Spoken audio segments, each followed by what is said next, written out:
What's up guys, Sio here for the first week of the Alolan Kahuna Tournament. The NES is, if you missed it, doing a short 6-week tournament, just testing out some Alola Pokemon before we dive into Season 2.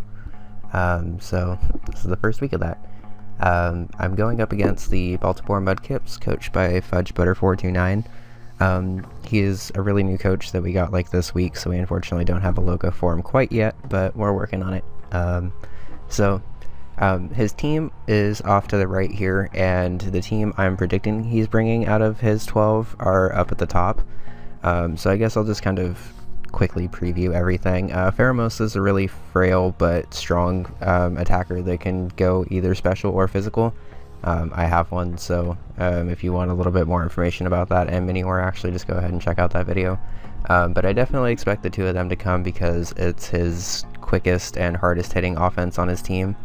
Tapu I am pretty much just expecting every week and will be pleasantly surprised if they don't bring it. Referring to any of my opponents that have Tapu I guess. But I'm expecting it to be Choice Scarfed. I'm expecting it to have HP Fire, which, spoilers, is why the Scizor has Aquaberry. And I'm expecting it to be able to just kind of punch holes in a lot of teams. But I'm trying to do what I can for this week, I guess. I think I have a pretty good roster built up for it. Magnezone is a likely bring for me, I think, because he may want to try to trap my Scizor. Scizor in priority actually kind of hurt his team a fair bit because he doesn't really have any outside of Shadow Sneak, Alolan Muck. And I don't really even see him bringing Muck with how many ground weaknesses he has this week, or in general, I guess, to be honest. But I see Magnezone being a little bit more helpful. Alolan-Marowak is just a good bulky offense Pokemon for him this week. There's not really very many Pokemon that resist it, but I definitely, at least with the roster that I have, am more just trying to outspeed it and kill it than try to mess around with it too much. And finally, I expect him to actually bring Araquanid because I expect him to expect Rain. And spoilers, he's actually expecting correctly if he brings Araquanid and brings Rain. But I have answers for it that should work, I guess. The other stuff he's bringing, Serena's a good rapid spinner and could actually come over Magnezone to bring a Fire Water Grass Core with Serena, Marowak, and Araquanid. That Magnezone spot's the one I'm a little bit iffy on, but Serena just doesn't really have like the most offense right now. I guess if he sees my Mudsdale as an issue, he could bring Serena as more of a counter to it besides Araquanid. But I don't know. Magearna doesn't really offer a ton, at least to the roster that I built for him. He could bring a completely different team, I guess, and Magearna would be like the star of it. But it's another ground weakness, and it's another fairy type, which I don't really think he's going to be bringing two of in the first week. I don't know. Zardex is a really good physical attacker, and I definitely prepared a lot for it. I have answers for it pretty safely across my roster, fingers crossed. But I don't actually expect it to come, just because it doesn't have the best matchup in Rain, I guess. And Skarm and Crook are again possible brings, but not ones that I'm like fully expecting to see, I guess. Skarmory would be a likely bring of the two, I guess, over Magnezone, just to set up like Stealth Rocks and Spikes and stuff and just be an annoying physical wall. But I don't know. And Crocodiles just intimidate Moxie, Stealth Rocks. I think everyone knows what Crocodile does by now. But anyway, here's the team I'm bringing this week, and as you can see for the past 4 minutes, it's starting off with an Aquaberry Scizor, because I needed something I was comfortable with. Even though he has Tapu Lele, I wanted something with priority, just because I have ways around that, I guess. And honestly, I really wanted priority just for Minior, because Bullet Punch will still hit Minior even if Psychic Terrain's up, because it's a flying type. And flying types or things that aren't grounded aren't affected by the terrains, I guess. And I don't know if he's going to know that, so fingers crossed. Superpower is close to an OHKO on Magnezone, and with the speed investment I have, I should 100% outspeed unless he's Choice Scarfed. If he's Choice Scarfed, I have an Aquaberry to take an HP Fire, I guess. It'd be a little bit more annoying if you went for like a Volt Switch, I guess, but I can play around it if he's Choice Scarfed. It'd be annoying, I guess, but I can play around it.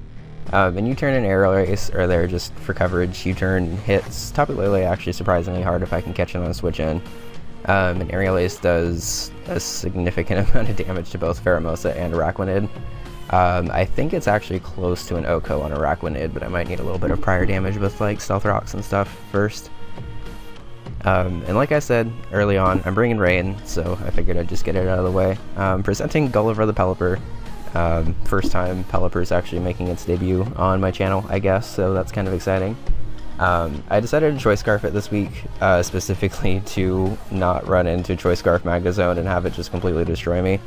But Choice Scarf at 65 speed actually outspeeds like a significant amount of his team. I believe it outspeeds everything that's not Choice Scarfed except Pheromosa, if I remember my speed calc right. I think Pheromosa just naturally outspeeds anyway, because it's fucking 151 base speed, which is just absurd. But U-turn, Scald, Hurricane, and HP Ground pretty much hit everything on his team for good coverage. 95 special attacks, decent enough to be able to 2-hit KO pretty much everything, except Tapu Lele and Araquanid. If the rain's up though, I think Hurricane's actually a 2-hit KO still, unless he's like Assault Vest or something. But if he's Assault Vest, that means he's not Waterium Z Liquidation, which is good for me because that just hurts my team a lot. Next up, also new to the channel, is Storm the Kingdra, and I don't normally use shinies, but I like Kingdra shiny because purple is a better color than blue. Blue's a cool color, but purple's better.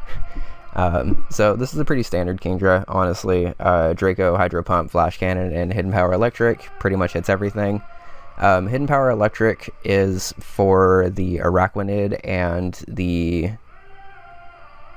I built this team a couple days ago, so I'm trying to remember. I think it's for the Araquanid and the Skarmory, because I can basically hit everything else that I need to with one of the other 3 coverage moves, but I didn't really have anything for those 2. This is basically just meant to punch holes in his team, potentially be a late game sweeper, depending on how I've set up the game, I guess. Could potentially just be like a turn 2 nuke if I really just want to go straight into my Rain and then U-turn out into Kingdra right away. I'm probably not going to be that aggressive, but depending on the team he brings, you never really know. Next up, we actually probably have the most threatening Pokemon to his team, and I'm actually really excited to use Mudsdale this week. I think Bojack's actually going to do a ton of work this week. Sorry. Heavy Slam does a ridiculous amount of neutral damage to a lot of his team, and everything that resists Heavy Slam doesn't really want to switch into Edgequake, so that's cool. And by Edgequake I mean Earthquake and Rock Slide. It's supposed to be Earthquake and Stone Edge, but Mudsdale doesn't get Stone Edge, so whatever. And Facade's just there in case I get burned, because I do potentially see him bringing a defensive Marowak or even a defensive Charizard if he really wants to. But Facade with his status is really nice. And I can't actually, oh, okay, I can't click on it, sorry, I have this window actually like half off screen so I can fit all my recording stuff. This is a berry that actually got a boost in Gen 7, and one that I think is actually going to be pretty common in league play and stuff going forward. I think it's Figgy Berry? Fidgy? I think it's Figgy. So basically a Figgy Berry is like now a supercharged citrus berry where you get half your health back when you're at a quarter health or less. The only drawback is this confuses if minus attack nature thing, but I think there's another, I think it's called like a Mago Berry. But basically Figgy Berries and Mago Berries are, in my opinion, gonna be replacing citrus berries most of the time going forward. So like if there was a set that would have done well with a citrus berry like this one, where I get a bunch of defense boosts and then get dropped to low health and then just get a bunch of my health back. If this was Gen 6, I probably would have had to run it with a Citrus Berry or like a Rest Talk set or something like that. But Figgy Berry allows me to just be offensive and get my health back And honestly, unless he hits me specially, it's going to be really hard for him to break through Mudsdale. This, in my practice games, ended up being like by far my best late game sweeper, so fingers crossed that I can bring it out again. His Alolan-Marowak is scary, so I figured why not bring my own Alolan-Marowak. Shoutouts to Steam for deciding to update in the middle of my video and probably lagging it out. But anyway, I speed crept my Marowak to outspeed what I'm expecting to be just like either an offensive Marowak or a defensive Marowak.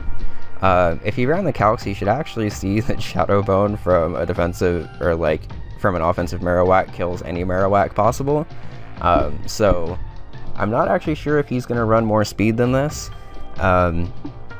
But I figured if he was, it was probably only going to be a couple of speed, so I wanted to be as bulky as I could possibly be, while ending in an odd amount because I'm a fire type, so I don't want to take 25% from Stealth Rocks every time I want to switch in.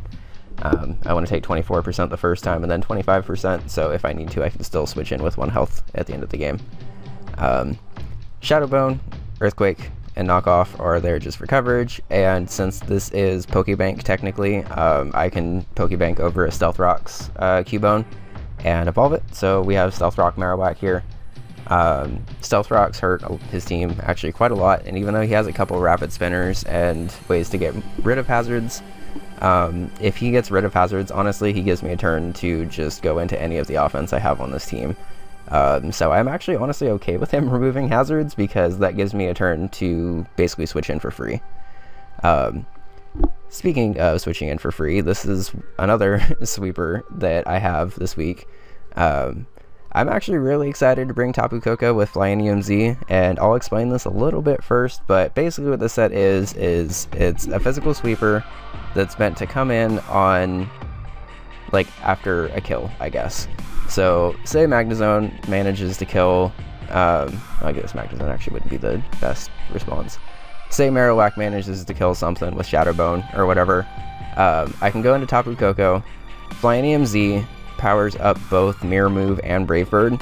I'm probably not going to use it for Brave Bird just because it does turn it into like a ridiculously powerful flying type attack, which in the right situation might actually prove to be helpful. But this is mostly used for Mirror Move, which if you don't know, Mirror Move is, before Gen 7, a completely irrelevant move that basically just copies whatever your opponent did.